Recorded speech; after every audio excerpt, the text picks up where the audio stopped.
जीवन केवल इसीलिए दिया है ताकि हम जीते जी उस प्रभु की भक्ति करके अपनी जीवात्मा का कल्याण करा सकें। ये 5 तत्वों का पुतला, ये पंच भौतिक शरीर हम लोगों को एक निश्चित समय के लिए मिला।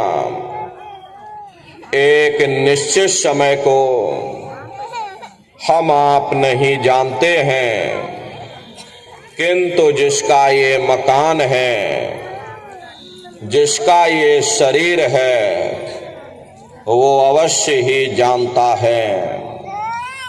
और समय पूरा हो जाने पर मकान मालिक जबरदस्ती इस मकान को खाली करवा लेगा। उस समय न जमीन जायदाद काम आएगी, न धन संपत्ति काम आएगी। मन को, बुद्धि को, चित्त को और जीवात्मा को निकाल करके इस शरीर से बाहर कर दिया जाएगा। ये शरीर हमारा आपका यही जमीन पर गिर पड़ेगा, क्योंकि जीवात्मा के निकल जाने के बाद में ये शरीर सिर्फ एक माटी का पुतला है, उससे ज्यादा कुछ भी नहीं। आप इस मिट्टी के पुतले को ले जाकर शमशान भूमि पर जला करके राख कर दोगे, हमारी आपकी कौम, हमारा आपका मजहब, हमारी आपकी जात बिरादरी, हमारा आपका नाम उसी शमशान भूमि पर जल करके राख हो जाएगा। इसीलिए महात्मा समझाते हैं कि भाई मिले नर देह यह तुमको, बनाओ काज कुछ अपना, पचो मतिया इस जग में, जानियो रैन का सुपना। हरे प्रेमी भाई बहनों, जैसे रात में हम लोग स्वप्न देखते हैं, हालांकि उस समय पर हमें स्वप्न सच मालूम पड़ता, असली प्रतीत मालूम होता है, लेकिन जब हम सुबह उठते हैं, जब हमारी आंखें खुलती हैं, तब हमें होश आता कि नहीं भाई, हम तो स्वप्न देख रहे थे, ये सब भ्रम है। ठीक उसी प्रकार से ये दुनिया भी 10-20-100 साल का स्वप्न है।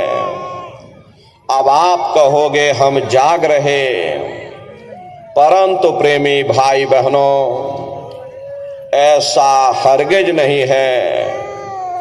जिस दिन मौत का वक्त आएगा, हरे आप रोगे, हाय हाय करके चिल्लाओगे कि हाय, हमने सारी जिंदगी यूं ही स्वप्न में गुजार दी, जागने का समय तो अभी आया था, जो कुछ करना था अभी करना था।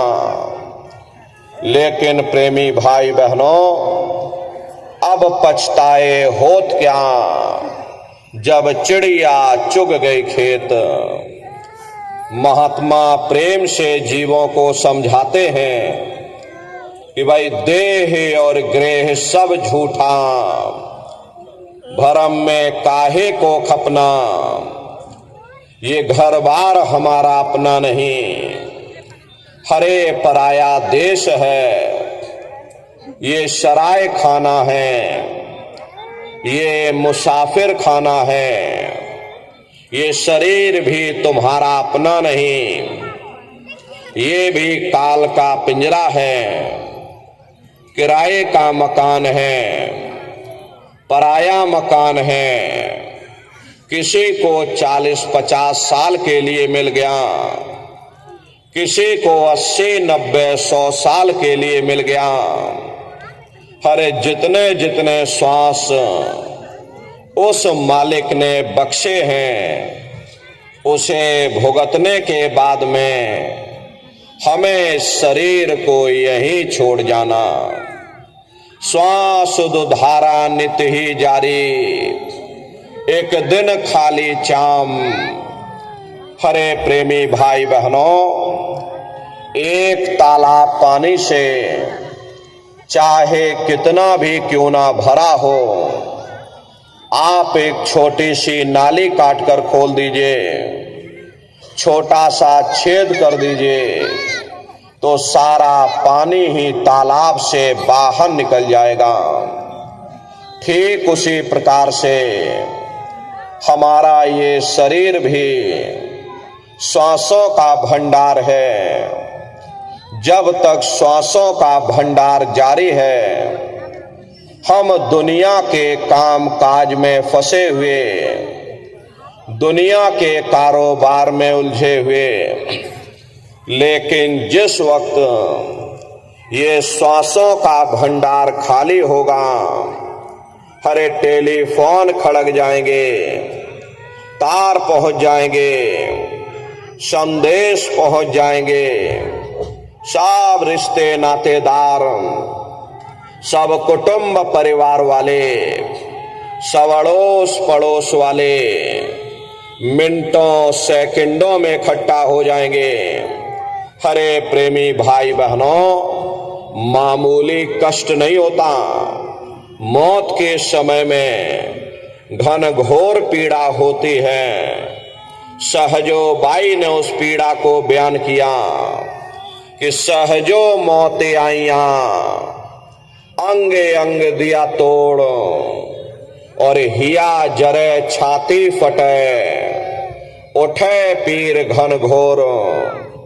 गुरु महाराज सत्संग में फरमाते थे कि जैसे 1,00,000 बिच्छू एक साथ मिल करके हमारी जिस्म पर डंक मारे, उससे भी लाखों करोड़ों गुना ज्यादा मौत के समय में दर्द होता है।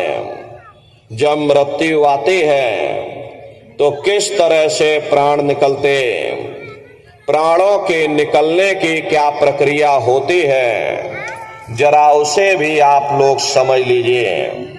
देखो प्रेमी भाई बहनों, जैसे संसार में महाप्रलय आती, महाप्रलय के समय क्या होता, सबसे पहले पूरी पृथ्वी ढह जाती।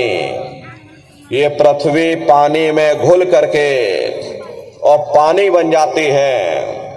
मानो सृष्टि की प्रलय एक बड़ी कयामत है और शरीर की प्रलय एक छोटी कयामत है।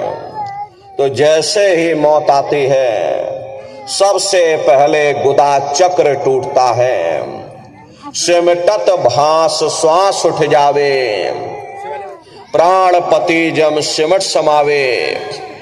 उस समय हमारी श्वासें रुक जाती, शरीर की चेतना पीछे सिमटने लगती, तो सबसे पहले गुदा चक्र ही टूटता। क्योंकि गुदा चक्र में पृथ्वी का वास होता है। गुदा चक्र टूट करके ऊपर इंद्रिय चक्र में समा जाता। इंद्रिय चक्र में जल का वास होता, यानी जल ने पृथ्वी को घोल दिया। फिर जब इंद्रिय चक्र टूटेगा तो ऊपर नाभि चक्र में समा जाएगा। नाभि चक्र में अग्नि का वास होता, यानी अग्नि ने फिर जल को सुखा दिया। ये नीचे से सिमटाव होता है, नीचे से ऊपर की ओर सिमटाव होता। फिर जब ये नाभि चक्र टूटेगा तो हृदय चक्र में समा जाएगा। हृदय चक्र में वायु का वास होता, यानी वायु ने अग्नि को अपने में समाहित कर लिया और इस तरह से वायु आकाश में उड़ गई। ये आंखों की पुतलियां पलट जाती हैं, मुंह खुला का खुला रह जाता। महात्मा प्रेम से जीवों को समझाते हैं कि जब यह कर्म कलाय उपजावे, बुद्धि सुरत की आन दबावे। जब यह जीवात्मा पांचों तत्वों को लांग करके जल पृथ्वी अग्नि वायु आकाश पांचों तत्वों को लांग करके ऊपर आती है, तो काल दाढ़ में आन दवानी। जब ढर के नैनन से पानी, जब काल अपनी दाढ़ में दबाता, उस समय नेत्रों से पानी निकलता। इंद्रियां टूट टूट करके चकनाचूर हो जाती। सब रिश्ते नातेदार खड़े रह जाएंगे। डॉक्टर वैद्य हकीम सब आपको घेरे रह जाएंगे, लेकिन आप अपनी पीड़ा को, अपने दुख को, अपनी तकलीफ को उस समय किसी से बयान नहीं कर पाओगे। सिर्फ आपके नेत्रों से आंसू टपकेंगे। हरे यमदूत आते हैं, प्राणों की डोरी को तोड़ देते और जीवात्मा को खींच करके इस शरीर से बाहर कर दिया जाता। जैसे ही जीवात्मा शरीर से अलग हुई, ये शरीर हमारा मिट्टी हो जाता। फिर इस मिट्टी को एक रात अपने घर में कोई रखने को तैयार नहीं होता। अरे आपके कितने भी सगे संबंधी क्यों ना हो, खास नात रिश्तेदार क्यों ना हो, लेकिन एक रात कोई घर में मट्टी रखने के लिए तैयार नहीं होते। कहते भाई जल्दी करो जल्दी करो, अब इनकी शक्ल देखने में हमको डर लग रहा, जल्दी से बाजार से कफन खरीद के लाओ, जल्दी से लकड़ियां खरीद के लाओ, जल्दी से चिता तैयार करो, इनको घर में से जल्दी से जला दो, जल्दी से घर में से उठा ले जाओ, वहीं शमशान भूमि पर जला देना। ये जो घर में इनके कपड़े लत्ते पड़े हुए, हर इनके कपड़े लत्ते भी उठा ले जाओ, वहीं शमशान भूमि पर जला देना। जिस बिस्तर पर ये लेटे रहे, ये बिस्तर भी अशुद्ध हो गया। अब इनकी छुई हुई चीज हमको घर में एक नहीं चाहिए, इसलिए इनका बिस्तर भी उठा ले जाओ, वही शमशान भूमि पर जला देना। लेकिन उसने कोई सोने की अंगूठी पहनी होगी, गले में कोई सोने की चेन पहनी होगी, उसे धीरे से उतार कर जेब में रख लोगे। बस वही एक अशुद्ध नहीं होगा और बाकी सब अशुद्ध हो जाएगा। अरे महात्मा कहते हैं कि भाई कुटुंब परिवार मतलब का, और बिना धन पास नहीं जाए। ये रिश्ते नातेदार, ये कुटुंब परिवार वाले, ये सब स्वार्थ के संगी साथी। हरे न नारियों, आज तुम्हारी जेब में पैसा है तो सब जैसे तैसे तुमसे रिश्तेदारियां कायम कर लेंगे। आज जेब खाली हो जाए, कोई किसी को याद करने वाला नहीं। 13 दिन बाद 13वीं मना दोगे, लड्डू पूरी पकवान बना करके खिला दोगे, फिर जाने वाले को कोई याद नहीं करता।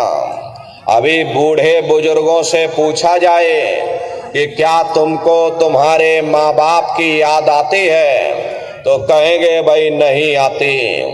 अरे क्यों नहीं आती?